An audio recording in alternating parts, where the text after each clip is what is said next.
Thank you for joining us. This is Health Your Own Way podcast, and I am your host, Mo Atkins. Welcome to another episode. Today, we're going to be talking about child sex abuse, breaking the silence. This is a difficult conversation to have, and I'm glad to have my guest speaker, Emma Jane Taylor, the CEO of the Works Company, an author, keynote speaker, and a child sex abuse activist. So I want to say thank you for thank you for being part of this conversation with me today, Emma.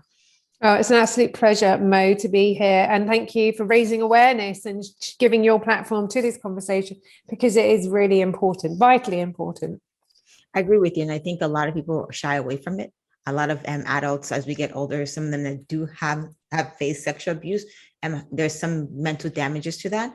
So I think to start off, basically, in your opinion, as a society, I know that, you see sex everywhere. Like you see it sold in advertisements, stuff like that. Would you say that we're overly exposed, but we don't have adequate education on sex itself? Yeah, absolutely. And I think, education is really important here, and education early in life is really important. Children don't understand what healthy relationships look like. I'm 49 this year. When I was thank you. When I was a child, we didn't talk about this. We just didn't have these conversations. We didn't understand what sexual relationships were, healthy relationships. And here we are in the 21st century with way more complexities around social media, online activity, and peer pressure. So, young people want to be like that pop star they see on Instagram, and then they're sharing Snapchat pictures and Facebook and Twitter and everything else. And then it's in all the glossy magazines.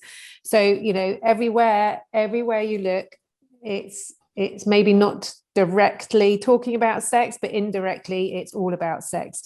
And so young people are trying to be something that they shouldn't be at an early age, and then this is causing a lot of confusion and complexities around this subject as well. I agree with you, because I recently saw something on Instagram where this young lady, she was 13, but she was dressed up she looked like she was like at least 20, and she was basically comparing herself to women our age, saying, well, you're just mad that, you don't look as good as me. I think a lot of people don't realize that they don't understand what abuse is. They're that young and that have that mental state. So I think, actually, let's clarify it for everybody who's now listening. What, in your own terms, in your own words, what is considered child sexual abuse? Okay, so of course, this is the $1 million question, right? If you were to look at first of all, I think child sex abuse, what is a child? Child is, in the UK, anyone under the age of 16. Firstly, I believe that needs to be taken up. Children, it should be under 18. Okay. But what is child abuse? So child abuse is when a child is violated physically, sexually by an adult. When an adult maybe exposes themselves or engages conversation around sexual fantasies, that is sexual abuse. Okay. There are two types of sexual abuse. You've got contact and non-contact, hopefully self-explanatory. Okay. And abuse can happen in person, face-to-face, or online, or by phone, or by text, whatever which way you want to look at it. Sexual abuse does not need to be penetration either. It can be masturbation. It can be engaging young people in masturbation, maybe conversations, imagery. There's a really, a wide range of what child sex abuse is. But just as a nutshell, really, that's what you should be thinking of or talking about. It's not, we think child sex abuse, the child has got to be penetrated and raped. Yeah. But it's not. It can be violated. It can be people exposing themselves, engaging in conversation, anything that's deemed. I understand what you're saying. I think, you said something that was really made it like get a click in my head. A lot when you say in child sexual abuse, it's not literally penetration, but it could be text messages. It could be phone calls, stuff like that. Just something basic that doesn't actually have to be physical contact. I think a lot of people are maybe watching or listening don't even realize that, because you can have, God forbid, I'm sorry, aunts or uncles or friends messaging your child or saying things like that. Parents. I was trying to be PG a bit. But we got to be real. We got to be real. I know. I don't want to think that way. I was trying to, but you're right, yes. Right? And I'm just thinking, those kids are getting messages and they're thinking it's jokes or funny, or like, oh, he's being nice to me. but in reality, it is child sexual abuse, and they are not aware of that. That's not appropriate. And that's what stood out for me when you mentioned those comments. So I appreciate you saying that. Yeah, really important. And, I recently interviewed a survivor for my next book, and she had no idea that what was happening to her was wrong, but she remembers feeling it was okay because it was her father and he was giving her attention and he made her feel important, all the things he had never done before. So she just went with what he asked and watched or took part, because that was her early education. Now, I'm not saying we should be careful, we should be scared of everyone we know and love, but we do need to have awareness, and healthy relationships, understanding what sexual abuse is, understanding what sex is really important. And then, okay, then for someone who's watching or even listening to you as well, right? Parents or even friends, what can you say to them that makes them self-aware that, their child may be going through this, maybe having that conversation, like, and you have more knowledge about this. So what have you told people? What have you learned personally that can guide somebody to help their kids prevent that or even talk about it? Does that make sense to you, what I'm saying? Yeah, I think, it's, first of all, we have to, and actually, by the time this comes out, my TED Talk will be out, and my TED Talk is called "It's Not Just the Strangers We Should Be Careful Of." Okay. Statistics suggest that of those that have been sexually abused, 90% knew their perpetrator. So if we are continuing to educate children on this premise around the concept of stranger danger, then we are only educating 10% out of the millions of children being sexually abused every year by someone they know.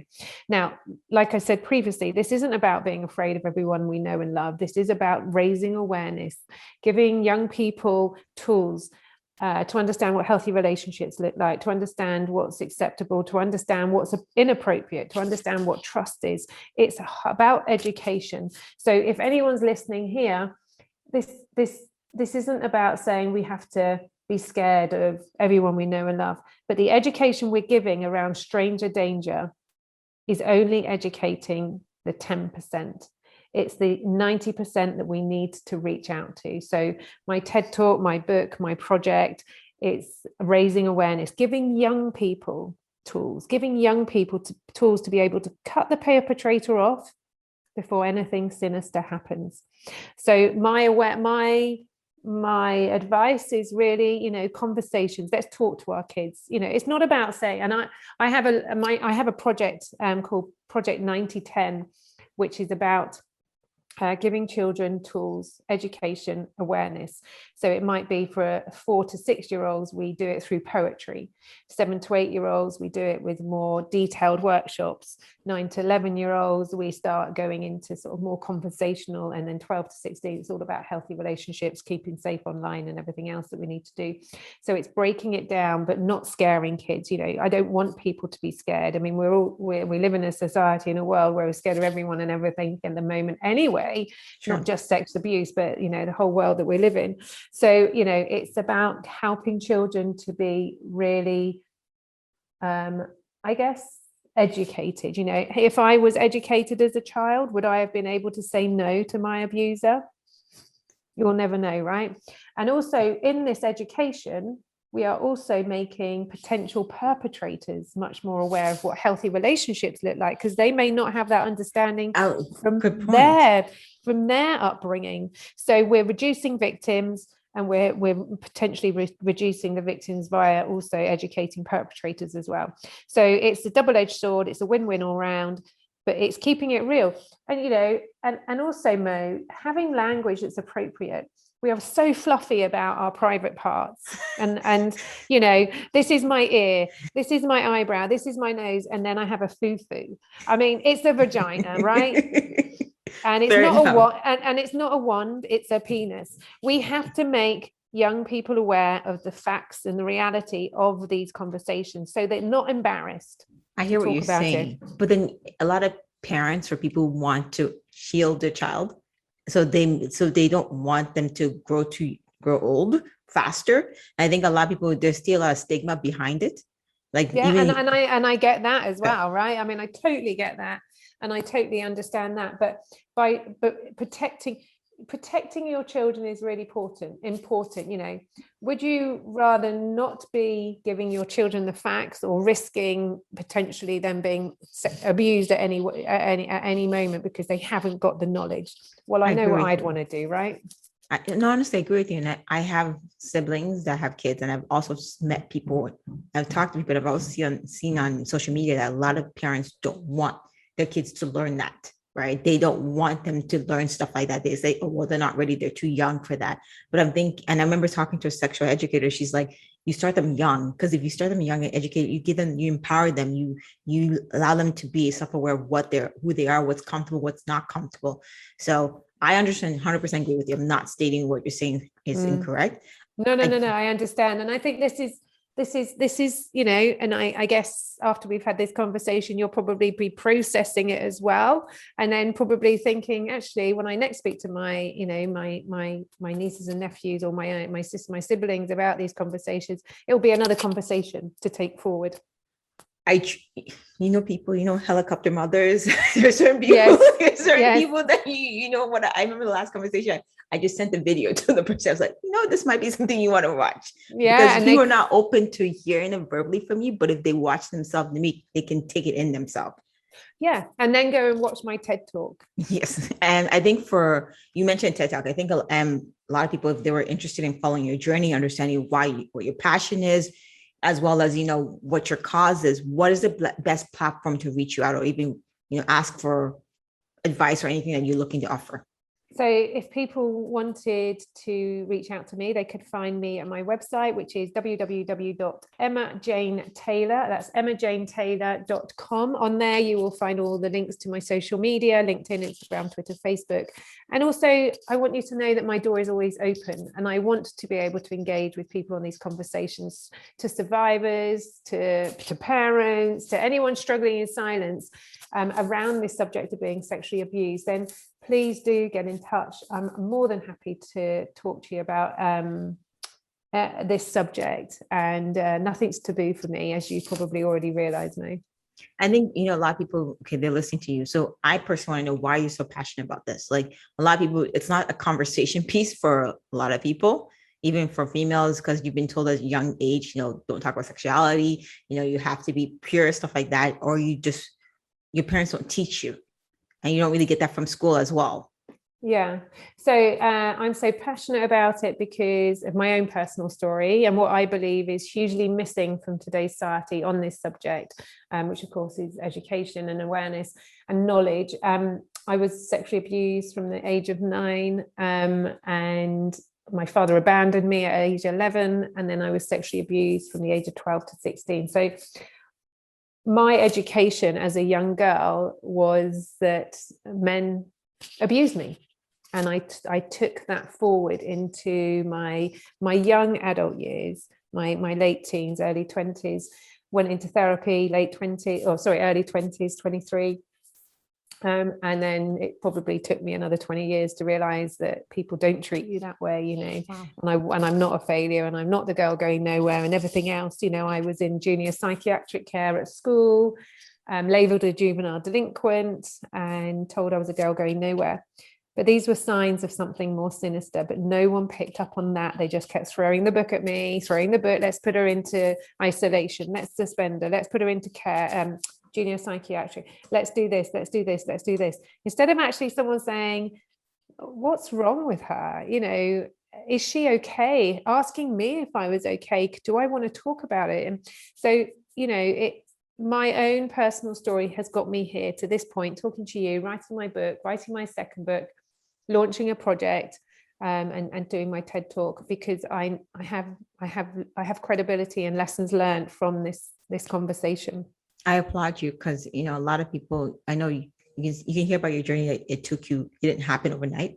You learned but the reason why I say this is because a lot of people see you and they're like, okay, you know what, it was easy for you, but they don't look at the backstory of what you went through, how you got here. So I'm saying to you, I commend you in respects to that. And I think for others that may have gone through what you've gone through, to a certain extent, everybody has different stories, just to know that Emma did it, you can do it yourself.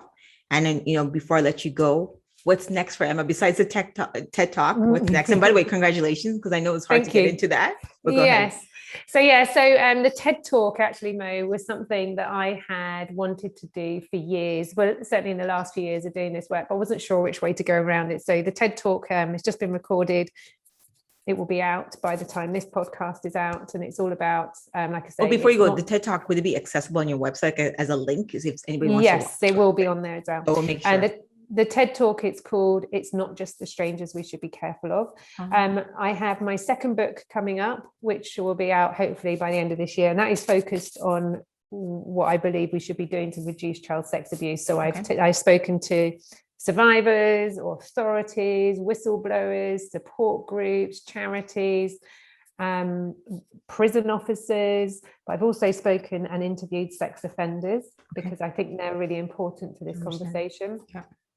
And also I have a project just about to launch, which will be a global project starting in the UK, and it's all about education, awareness and knowledge around this subject. So those are sort of the three major projects coming up, and I'm also speaking at various events throughout 2021 and continue to do what I can to protect young lives now and the generations to come. I appreciate that, and honestly, sincere pleasure talking to you. For me, watching you, knowing that you've gone through this whole process, and people are motivated, they're inspired, and they're empowered. So I wish you all the best of luck in your goals, your talks, everything, because what you're doing is important, and a lot of people need to have that conversation. And it's good that somebody's bringing that up right now. Thank you, Mo, and thank you for taking the time to share my work on your podcast too. We're glad to have you join us. Don't forget to subscribe, leave a comment, share with anyone that needs to be empowered and inspired. And don't forget to join us next week for the next episode of Health Your Way Podcast. Have a good day, you guys.